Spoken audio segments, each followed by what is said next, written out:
Hey everyone, it's Kim. I was asked to show you how I make yogurt, so I'm going to do that for you today. I have some milk that needs to get used up. Today's the 15th. Do I believe this has a little timer that goes ding, I'm expired? No, but I don't think I'm going to be using it before in the next 4 or 5 days. So I will use it up today to show you how to make yogurt. So the items you're going to need are your milk. You need some kind of yogurt, and it must say this on the label. See how it says contains live and active cultures? It must say that on the label. So you need some kind of yogurt to start with because that's going to have what's needed to culture your milk. Now, this is not definitely by far my preferred. I don't normally use this to do it. It's all I have in the house. We've got this crazy coronavirus thing in Michigan. They've shut down everything. I'm on immunosuppressant drugs for my rheumatoid arthritis. I'm not going to the store, so I'm going to make it work. If you have the chance to make this, pick up a plain, like Greek-style yogurt, plain with just the milk and the live active cultures. You will be really happy you did. It'll be much stronger to make the yogurt. You won't need to use as much, and it works really well. I have not done this before. I'm going to assume most likely it's going to come out rather thin like this yogurt is. It's not really terribly thick, but it's going to work. It will work. So I just need to use more. The other thing you're going to want is something to put your yogurt in while the cultures are working. I prefer a jar. It's much easier for me to see what's going on and to regulate the temperature, which you will have to do, and I'll explain that later. And you will need some type of a thermometer. Now this one goes up to 220 degrees because I use this when I make mozzarella cheese. And I make mozzarella cheese when my goats are in milk, which they're not right now, and that's a whole long story. Anyway, so the first thing I do is I get some water to a boil. I'm going to pour it in this jar, and I'm going to put the lid on it just loosely like this, and I'm going to leave that to sit until I'm ready to use it because I want that jar absolutely sterile. You could put it in a sterilizing setting in your dishwasher if you want, but you want to do that immediately before you use it. You want that jar still warm if you're going to do that when you pour your cultured milk into it. Or you could put it in the oven at 250 degrees and make sure that the jar is warm before you put your milk into it. But this is just my preferred method. I put it in there, I put the cap on. Even if it's cool, I know that the jar will be sterile when I pour that water out. So once I get to that point, I will come back and I'll show you the next step. Okay, as you can see, I have my boiling water in my jar here.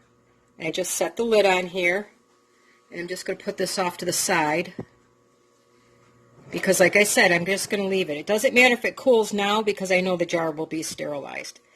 And let me move you up closer here. I put just under 4 cups of milk in here because a quart jar holds 4 cups. So that's what I want to use. Now, you're going to have to bring this milk gently. I put it on a medium to medium-high setting, but in doing that, I have to stir it continuously once it starts getting warm. If you don't want to have to stand here and stir it, put it on really low and you can walk away. I don't have to start stirring it now, but I will. So I'm going to stand here for however long it takes. I'm going to keep checking it with my thermometer. Obviously, it's not there yet. It's only, it's not even room temperature yet. So I'm going to bring this up to 180 degrees. It has to come up to 180 degrees or above, but you don't want it boiling because then sometimes it changes the flavor of the milk once you, get that too high. That's why I think a thermometer is important. If you do not have a thermometer, I've done it without. You just have to bring it to like a low simmer to make sure it gets above 180 degrees. So That's up to you whether, you have a thermometer or not. It is highly recommended. So that's the next step. I'm going to bring this up to 180 degrees. As soon as I do that, I will be right back.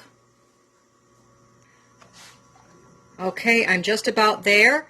Now, I don't know if I said it. The reason I stir this continuous is, I'm doing this rapidly by bringing it on rather high temperature, and I definitely do not want the milk stuck to the bottom. If you've cooked with milk, you know that it will scorch pretty quick. So, and this is coming up to temperature really fast. I'm already at, and I've only been at this for about 2 minutes maybe, already at 170 degrees, making sure nothing sticks to the bottom. I like to take it just over 180. You can go 190, 200. It doesn't matter. I just don't want to boil it. But you want to make sure it's a minimum of 180. Now, the reason you want it to come up to 180 degrees is if there's anything that got into the milk from the air, natural yeast in the air, or mold spores, whatever, something that you can't see, that could colonize your milk and make it go bad. And you definitely don't want something in your milk that, other than the yogurt cultures. So it's really important, even though the milk has already been pasteurized, to bring it up to the 180 degrees or higher. Because what you're going to do is, once you put your cultures in here, you're going to let it set for 6 to 8 hours at a warm temperature of at least 100 degrees. You definitely don't want something growing in your milk.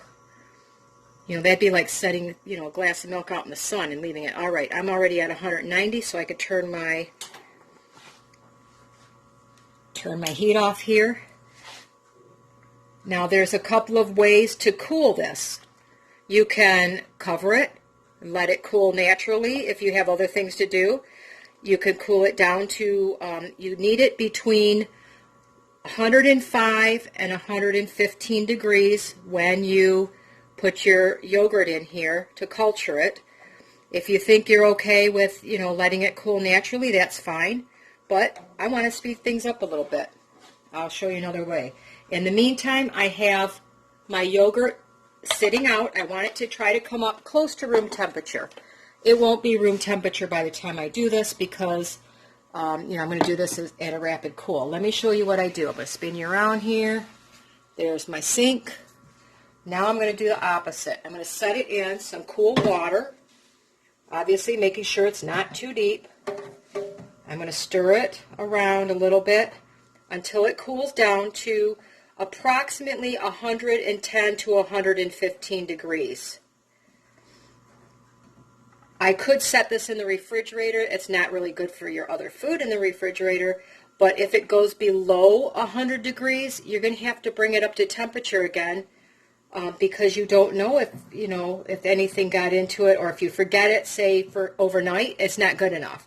You want it warm when you put your cultures in it. So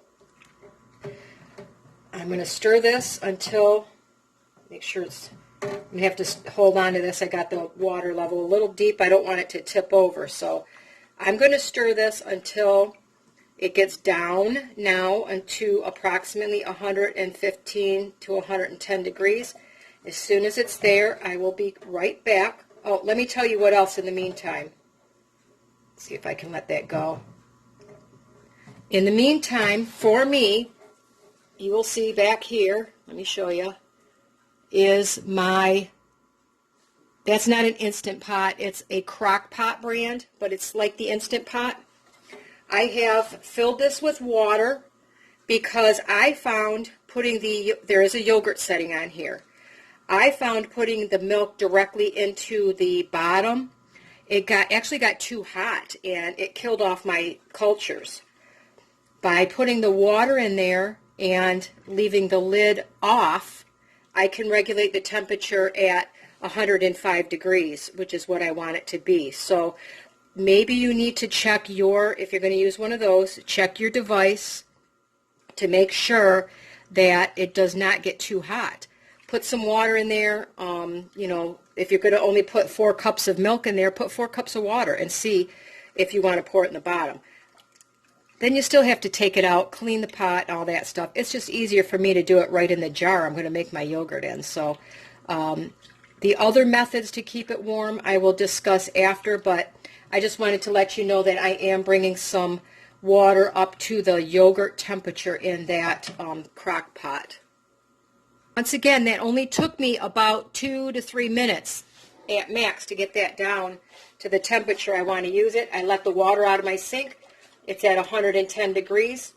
The next step, because this is cold, it's much colder than that, I'm just going to take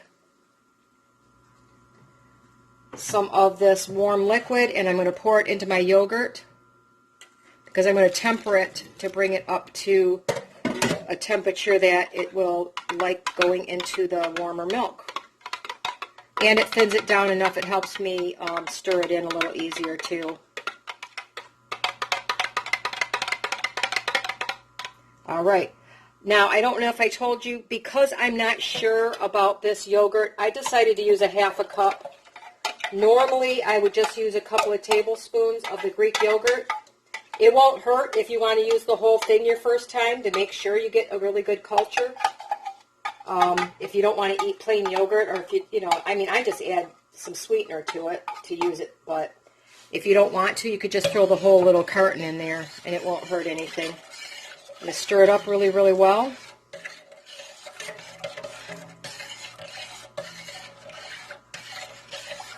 So now I know all of my cultures are really well stirred into my milk. Let me move this out of the sink here. Just going to back you up a little bit.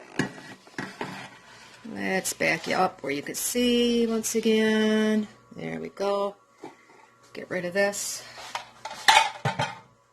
Now I'm going to take my, still very hot, my boiling water, and I want to pour it through my funnel to make sure that that's relatively clean as well. I did put it through once, but I just want to get this end really good here, make sure that that's clean. The rest of it's still sterile. I just want to make sure that end is really clean. Okay. Now I need to, now I know it's clean, I could set it down in my milk. To keep it clean, I don't want to set it down on the counter after I sterilized it. I'm going to dump this water out. Trying not to burn myself. Let it drip for a minute.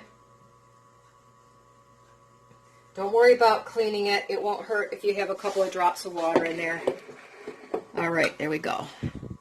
Now I'm going to take my clean funnel that I know was clean, put it into my jar, and I'm going to pour the contents of this into the jar, hoping I don't spill it all over the place.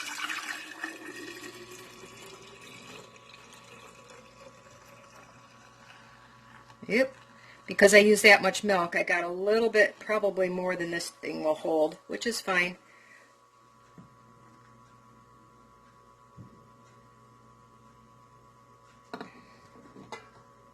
That's why I only used 3.5 cups, because I knew I'd probably get too much here. It's a little overfull, but it won't hurt nothing. Now my lid is still clean. I set it on the counter this way, so I didn't have to worry about, you know, I haven't touched the inside. Put my lid on. You could use a canning lid, whatever. This works fine for me. Now, your options are, I'm going to put it in my crock pot over there because I know that I know how to regulate the temperature in there to not go above 115 degrees. You need to maintain between no less than 100 up to 115 degrees in order for these cultures to properly grow. You can, and I've done this for many years. My nephew bought that Instant Pot thing, or crock pot brand type Instant Pot, and brought it home, so I have it available to me. For 30 years, I never had one. I take my biggest bath towels, I wrap one really snug around it, and then I just keep wrapping around. I put it in the warmest place I can put it, which happens to be inside my oven, which has a pilot light, so it's always, you know, when you put your hand in the oven, there's a little warmth to it because it's a standing pilot light. You could put it next to, you know, you could wrap it with, put a towel around it, then wrap it with a heating pad. My heating pad happens to turn itself off every 20 minutes. I'm not going to remember to turn it back on. So whatever method you can find to keep this around 100 degrees, you know, go for it. And if you're worried about it once in a while, you know, you could crack the lid, stick your thermometer in there, make sure. If you touch the outside and it feels body temperature or better, it's going to be fine. So I'm going to put this in my crock pot in the water. I'm going to leave my lid off. I'm going to check my temperature from time to time. And I'm going to set this in there for 6 to 8 hours. That's the longest part of this whole process. So once you wrap it in your towel, 6 to 8 hours, set a timer, walk away. Do this at night before you go to bed. Check it in the morning. It doesn't matter. So once I get done with the time, I will come back and I'll show you where we're at. Okay, really quick here. I had it warming for 30 minutes to get my water up to temperature, and I checked it before I did this. As you can see, I put it in here. Just wanted to show you. I put it in there with water up to, you know, the rim here as much as I can. And I'm going to just loosely put this towel over the top. Let me grab it. I need 2 fingers here. Because this is how it works for me perfectly to keep my temperature at 110 degrees. If I put the lid on, it goes too hot. So I think the towel just keeps a little warmth in there without, you know, getting too hot. So anyway, I'll see you back in 6 to 8 hours. All right, I just took this out of the warm environment. Let's see what we got here. Well, it's yogurt. It ain't spilling. There you go. Made it into yogurt. Let me see if I can grab a spoon real quick. See what it looks like here. There you go. And that's warm. That's not even when it's cooled off. So let's see how it looks in the morning. I'll be back at breakfast and I'll show you what breakfast looks like. Well, good morning all. I'm going to show you how my yogurt turned out. Let's compare it to the store-bought stuff. This is what we started with. As you can see, it's not, you know, it's not super thick. It's not super thin. You can see that. I'm not going to take too much because I don't eat that much in the morning. And let me get another spoon so I can do a proper comparison for you. And here is my homemade yogurt. Look at how thick and creamy that is. Of course, that's soft at the top, but there you go. I'd say it turned out pretty darn good. What do you think? Looks good to me. Now remember, this doesn't have any of the sugars or artificial flavors or the whatever in it, so you will need to add your own, but so easy to make yogurt. Reminds me how easy it is. Reminds me to get back to basics. With this coronavirus and everything going around, and the fact I just want to get back to basics, that's where I'm headed. So anyway, there you go. You can see them side by side. I am really happy that this cheap, you know, old yogurt worked really well to make my own. And I'm going to throw in some of my homemade granola and a little bit of fruit that I had in the freezer, and I'm going to go eat breakfast. So let me know if you're going to try making some yogurt and how it turns out for you. Oh, by the way, before I forget, don't be surprised if later you get some liquid that separates out. That's perfectly normal. Even store-bought yogurt, you get that little layer of, you know, fluid on the top. It's okay. You can dump it off. I use it in recipes if I get a lot. It works great for making, like, muffins or something like that. So don't be afraid. Anyway, stop. Have a nice day, everybody. I'm going to go eat my breakfast.